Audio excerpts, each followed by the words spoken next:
Hi, I'm Dr. Robert Hedaya. I am the founder of the Center for Whole Psychiatry and Brain Recovery, located now in Eatontown, New Jersey. I'm also a clinical professor of psychiatry at Georgetown University and on the faculty of the Institute for Functional Medicine. Today, I'd like to share with you something that's fascinating. I'm going to show you how precise we can be in terms of identifying the nature and location and function of areas of the brain that affect a person clinically. In particular, today we're going to talk about a 29-year-old male, I'll call him Mark, who has recurrent history of bipolar psychotic episodes. And he has other conditions as well. He's showing some cognitive decline. He's got some temporal lobe dysregulation, meaning the temporal lobes that control mood and emotion are dysregulated, and various other problems. It's not a simple case, but none of our situations are simple. In this case, I want to show you how we're able to zero in not only on where the source, a major source of his problem is coming from in his brain itself, also how we can develop a plan to target that specific brain area. I think you're going to find this fascinating, and we'll try and keep this under 10 minutes, okay? I'm going to share my screen here, and what I'm going to show you here, for starters, here is quantitative EEG, and I'll explain this to you. In this, we take a cap, we put it on the head, and we measure the electricity that's coming from the head, and through a very specific formula called the inverse solution, you're able to determine what's going on inside the brain in a functional way, not the structure, but the function of certain areas, many areas actually of the brain. And then we take this and we correlate it to a MRI that is a NeuroQuant MRI that tells us about the structure of the areas of the brain. So we're comparing the function with this quantitative EEG and the structure with a NeuroQuant MRI. And that's what we're doing in this patient who's 29 years old with a bipolar disorder that has not been well controlled. I've seen him about 3 times now, and this is what we've got. So in this case, I'll just kind of show you around a little bit so you know what's going on. Anything that's gray, you see my cursor here, anything that's gray is normal. Anything that is yellow is too fast, which is no good, and anything that is blue is too slow, which is also no good. Now, you notice there are a lot of gray areas here. We're only looking at a specific frequency right now, alpha, where he's having a fair number of problems, which is the relaxation stage of the brain where you kind of balance between inner and outer, not too upset, you're not too emotional, you're not thinking too much. It's kind of a relaxed state. And you can see in this case, in his relaxed state, there's a lot of overactivity in the brain in these particular areas here. Now, what is astounding really here is this is Mark's NeuroQuant MRI, and you can see here that it's listing all of these different areas, all of these different structures in the brain, from deep nuclei to the cingulate, which is anxiety, to the temporal lobes, which involves these various areas, sub-areas in the parietal lobe and the frontal lobe. Anything that is red is too small, anything that is blue is too big. And what I want to draw your attention to here is this supramarginal gyrus. You see that here, the supramarginal gyrus right here is in about the 1st percentile, okay? Now that means it's tiny compared with most people on the left, 5th percentile on the right, but very small. There's a lot of shrinkage there. Why is this important? This is important because the supramarginal gyrus is very much tied to bipolar disorder. So now we know that this guy, Mark, has a real deficit in his supramarginal gyrus, which is an area on the side towards the back of the brain. It's really not very large, and it's on both sides of his brain. And this supramarginal gyrus is involved in emotional regulation. It's involved in empathy, the ability to understand how other people feel. We call it mirror neurons are residing there, so you can imagine yourself into other people's shoes and what they're feeling. And it's involved with emotional egocentricity, your focus on yourself, and the ability to regulate emotions. So it's got these functions that you know in a patient with bipolar disorder are disrupted.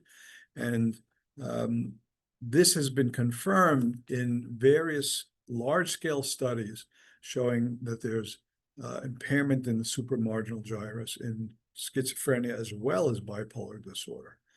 So this is very essential. And what we find here, okay, he's got a problem here. Well, that's very interesting. What can we do about it?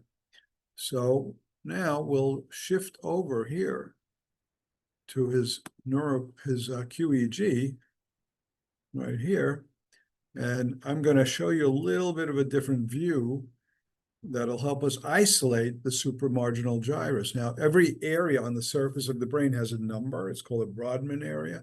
The supramarginal gyrus is area 39 and 40, mainly 40, but 39 and 40 pretty close together, and both involved in these functions. So what we're going to do is kind of isolate these here, different view of the same data. This is the right side of the brain. This is the left side of the brain. And these red dots are the areas in the brain, each with its own number to help us identify location. And we can see how well they're connecting to other parts of the brain. Now, this should all be black. There should be no abnormalities here. So all of these lines indicate problems with connection. So I'm looking for particular networks in the brain. They're like groups of highways that have specific functions. I'm looking for networks in the brain that might be involved with area 40 and area 39. And what we see here is, for example, in the addiction network, area 30 and 49 are not involved at all. In the anxiety network, not much and no involvement at all. In the attention network, area 40 is involved. And you can see here, he does have an abnormality. He's actually having trouble connecting with probably 7 different areas from the right side, but the left side's not having any trouble. Now, when we go to another attention network, we see that he's really not having any problem there. So we know the dorsal attention network, which is basically attention that you're conscious of, he's having some trouble here. So he's having trouble focusing and concentrating in this particular connection here. Now, if we go here, let's go here to, say, autism. There's a lot of areas involved. And we'll see here that I don't really see area 39 or 40. Well, let's go here to the default mode network, and we do see area 40 again having problems. Default mode network is your worry network. You see area 39 here is fine in this network. Area 40 is not fine at all. And we go to planning, organization, which is the executive network. We see he's having some trouble here in area 40. And here, let's go here to language. Everything's pretty good on the right. On the left, there's a little problem with language, and he does show some problems with language. We'll go here to the mirror neurons. Here's area 40. You can see area 40 here. He's having problems on both, but really on the right side.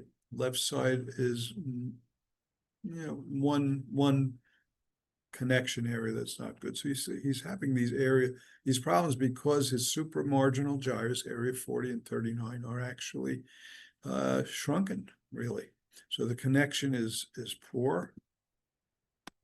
So we can basically go through many, many other networks to determine where we see a problem. And then what we can do is actually target that network with neurofeedback or even laser treatment to the brain. It's across the skull, it's not invasive. And we can actually target these areas very specifically to actually bring their function into the normal. In this case, it's actually over functioning because it's unstable. The area doesn't have enough energy to stay stable. We can actually target this and normalize it. And over time, we've been able to actually increase the size of these areas of the brain in 2 people that we've had pre-post measures. We don't usually get the pre-post measures, but in 2 people where we did, we actually saw that the size of specific areas in those patients actually increased from the 2nd percentile to the 48th percentile, which is completely in the mid-range of normal. The brain is plastic. I would not say I can guarantee that that will happen with this man. However, we can definitely help normalize the function through a combination of treatments. In this particular case, some neurofeedback and probably some laser treatment, which would help stimulate growth factors, increase blood flow, etc. So that's what I've got for you. I hope you find it useful. It's maybe a little complicated. I tried to keep it simple, but essentially, to dumb it down to the least, is basically we see in this bipolar male that the area called the supramarginal gyrus is very small compared to normal. It is associated with bipolar disorder, and we can use specific stimulation techniques to target that area in the brain, and these don't require much of anything on effort on his part. It's laser and neurofeedback. So that's what we got. Hope you have a great day. Feel free to please share this with your friends or loved ones, anyone you think might find it of interest. And of course, check out all we have on our website, www.wholepsychiatry, like Whole Foods with a W, wholepsychiatry.com. Have a great day. Thank you.